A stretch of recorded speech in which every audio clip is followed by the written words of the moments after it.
So I'm with Moses Itauma. We're here at Park Chinois. Moses, how are you? I'm all good. Good. Yourself? I'm very well. I'm very well. So first of all, I saw you presenting the Mobos the other day. How was that experience? You see anyone you're a fan of? Not necessarily a fan of, but there's a lot of people that I appreciate. I used the mobile awards to definitely like, I enjoyed myself for A. I'm very appreciative that I got the opportunity to present there. And not only that, I met a lot of people that I study, if that makes sense. And it was good. It was good to finally meet them face to face. And I was actually quite shocked on how many of them actually recognized me. I was like, I'm a big boxing fan. I was like, interesting. Like, I'm a big fan of you lot as well. So it was a bit mad. Anyone in particular you study? Do you know, I don't know if you know him, but Dean Forbes. So he was kind of the guy. I remember I was listening to like a lot of his podcasts. I remember on his plane, I was on the plane and I was listening to one of his podcasts with where they're chilling in the Rolls Royce, and I was just like screen recording bare things and sending it to my family group chat. Like, this is interesting, this is interesting, and then literally like 2 weeks later I see him. And then I just like, obviously I had to go up to him and obviously say hello and whatnot. And he was like, yeah, I'm a big fan of you as well. I was like, if it wasn't for the Mobos, I would have never, do you know what I mean? And yeah, there's obviously a few people that obviously I listen to their music and XYZ. It's kind of weird trying to see them in person. It's people you watched on YouTube and in podcasts and stuff. Exactly. Boxing's bringing you into some crazy rooms. It's mad, innit? Yeah, it is. It is indeed.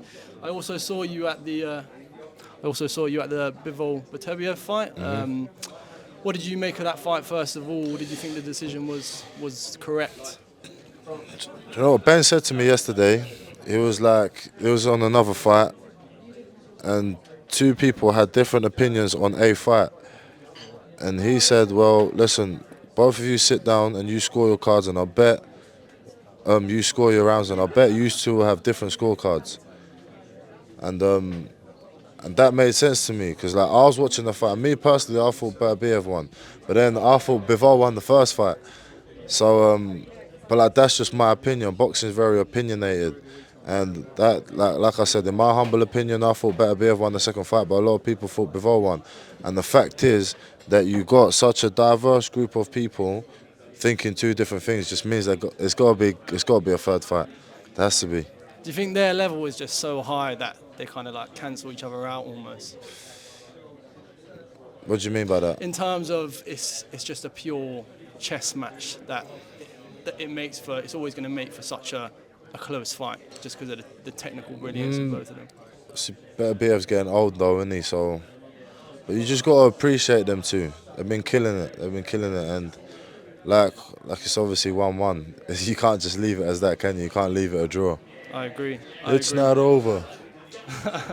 I agree. And obviously, the co-main event, Joseph Parker versus Martin Bakole. It was a late replacement. Was there any thoughts of maybe putting your name in the hat for that one? No, I can't. Like, the thing is with Bakole, he's, what's he, 31 or 32? He's coming on 32-year-old. He's only recently like been getting this type of like big paydays and XYZ. Like, I'm 20-year-old. Like, I've still got maybe 15 years if I want, like, in the career of boxing. Like, a payday like that, it's gonna be in my future somewhere, and I don't think like I need it. I'm not a late replacement fighter. Like, I'm not the type of guy that you just call up 2 days before a fight. Oh, do you want to fight? Like, don't get me wrong. I am game and I would do it, but it's just not strategically clever. And like, even like with someone like Joseph Parker, like if that fight was to ever happen one day, then it happens. But you know, definitely not on no 2-day notice. Do you think in hindsight, obviously it was a big payday for Bakole, do you think in hindsight it was the wrong decision? Do you know what though? Yeah, I'd love to show you this meme. Yeah, well, it wasn't a meme, but I just laughed at it. If you lot saw Anthony, if you go on Anthony Fowler's Instagram, yeah, I know, and it was It was Bakole and his trainer. What's his trainer's name? Billy. They was like going back to the hotel. Honestly, you lot just need to watch it. I put it on my close friends. It was quite funny. Find that. We'll find that. Put it in. It's so funny, and that's exactly what he done. That's exactly what he done. Yeah.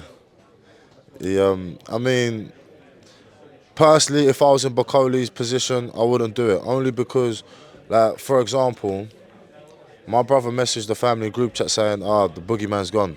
And then my other brother said, that's not fair. It's not fair. It's not fair because had Bakole had a full training camp, that fight maybe might have gone differently. But like I feel like I'm taking credit away from Joseph Parker. I'm not. I do think Joseph Parker's a hell of a fighter, and then obviously he had to have had some sort of sauce to beat Bakole. But like, it's a late replacement XYZ, but I don't want to downplay Parker's performance. And he boxed very well. So obviously you mentioned Joseph Parker. He'd been someone that you and Francis had been rumoured to be interested in. Now it's seeming like Dubois may go down the Usyk route. Obviously, I don't think it will be next for you, but is that kind of a route that you're potentially targeting? And is that an interesting matchup? There's not one specific person I'm targeting. Same like how, I don't know if I've ever told the story of how me and Dempsey McKean, how that fight got introduced. Like, after my fight with Marius Wack, I just called out like 15 names, and Dempsey McKean was one of them. And then we was trying to get the fight done, and then the fight wasn't able to get done. Then I got sent an interview with him just talking a little bit of smack. Then I sent the interview on to Francis. I was like, we need to make this fight happen now.